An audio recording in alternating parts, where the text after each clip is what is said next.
Bienvenido. Muy buenas tardes, Susana, muchas gracias. Pues bueno, uno de los principales ejes de este plan económico sabemos que es el combate a la corrupción. Escuchábamos a Andrés Manuel López Obrador decir, no se pongan nerviosos a los empresarios, lo único que va a pasar es que se va a acabar con la corrupción. En México ya no va a dominar la mafia del poder. ¿Cómo va a hacer esto? Hay cierta preocupación de que no hay puntos específicos de cómo va a combatir la corrupción, porque él habla de predicar con el ejemplo y que por decreto se va a terminar, pero pues vemos casos en Morena como el de Eva Cadena, como el de Rigoberto Salgado en Tláhuac, que pues vemos que con predicar con el ejemplo pues no es suficiente, ¿no?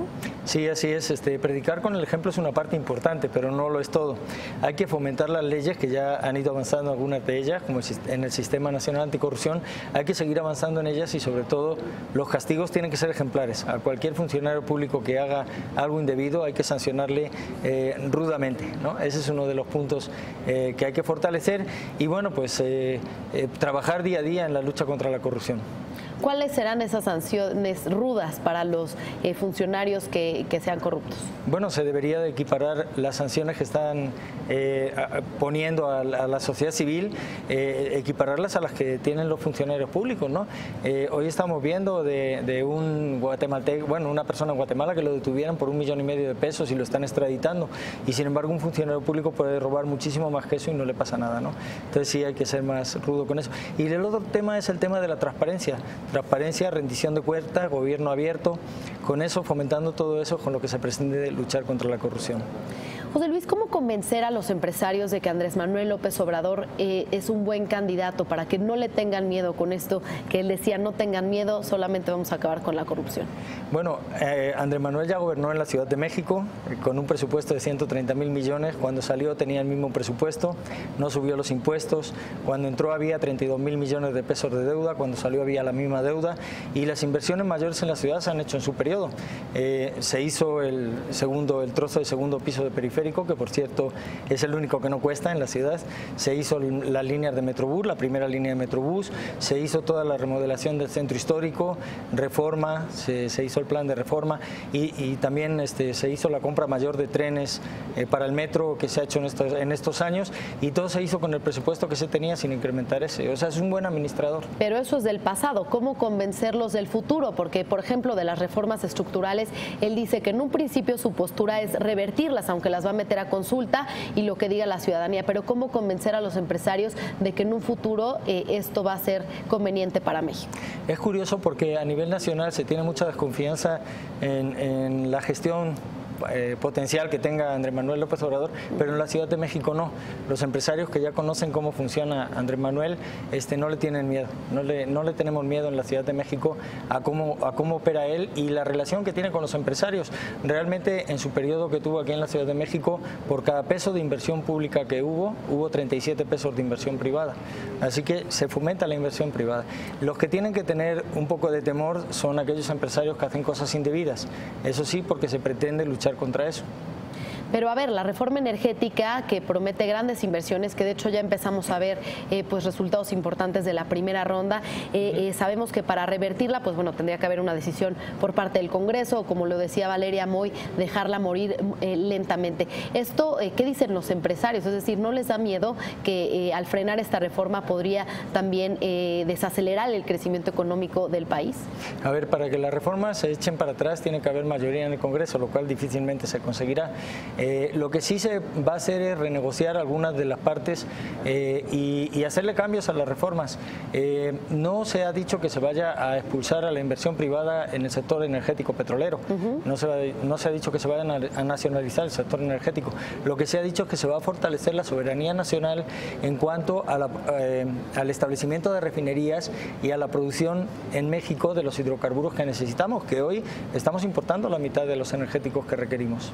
Pero, por ejemplo, esta construcción de refinería sabemos que requeriría una inversión millonaria y ahora que se llevó a cabo la modernización de 3 refinerías, una inversión muy grande y están operando al 40%. Entonces, ¿no estamos ya rezagados en estas tecnologías para las refinerías? ¿No nos conviene más pues seguir refinando en otras partes del mundo? Sí, pero se están haciendo también proyectos interesantes como la planta de coquización de Miguel Hidalgo, 1.500 millones de dólares.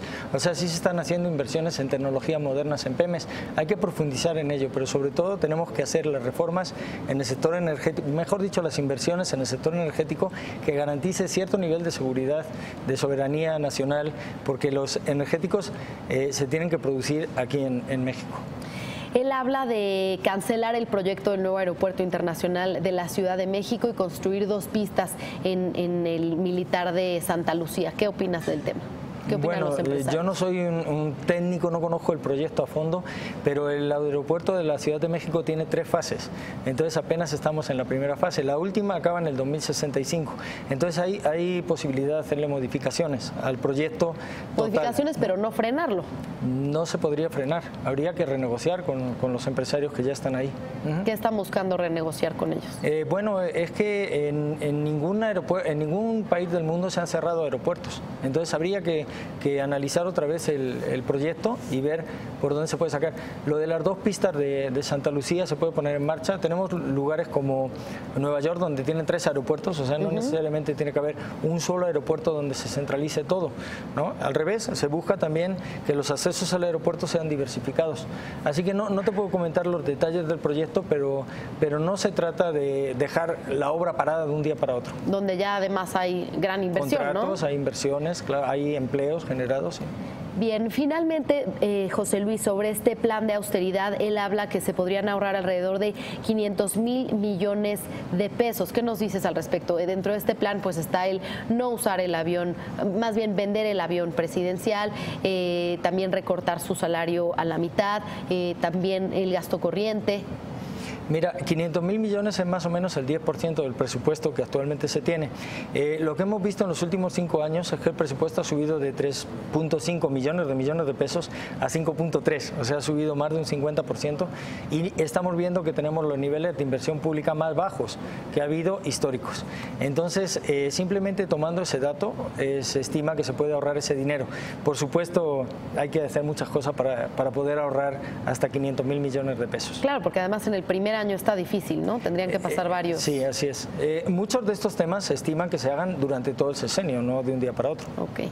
Bien, entonces, en conclusión, José Luis, no se cancela la reforma energética, ni más bien no se busca echar para atrás la reforma energética ni cancelar el proyecto del nuevo aeropuerto internacional de la Ciudad de México, sino se busca renegociar con los empresarios, con el gobierno. Hacia dentro del partido lo que se está viendo precisamente es que todas las reformas se van a poner a estudio, la educativa, la financiera, todas, porque al final no han conseguido estas reformas lo que se pretendía, ¿no? A nivel educativo, a nivel financiero, seguimos teniendo unos niveles muy bajos de inclusión financiera, entonces todas ellas se van a poner otra vez en discusión y se quedarán algunas partes de las reformas que se han hecho porque han sido positivas y otras tendrán que modificarse.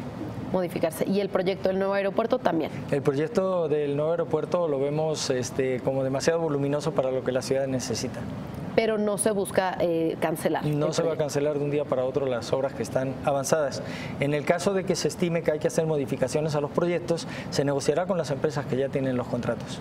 Bien, pues muchas gracias por acompañarnos. Sin duda mucho que platicar, José Luis, se nos acaba el tiempo, pero esperamos que puedas venir pues pronto para seguir platicando cómo va este plan económico en el 2018. Son muchísimos temas, muchísimas gracias, Susana. Gracias, José Luis Beato, representante empresarial de la Ciudad de México de Morena. Muy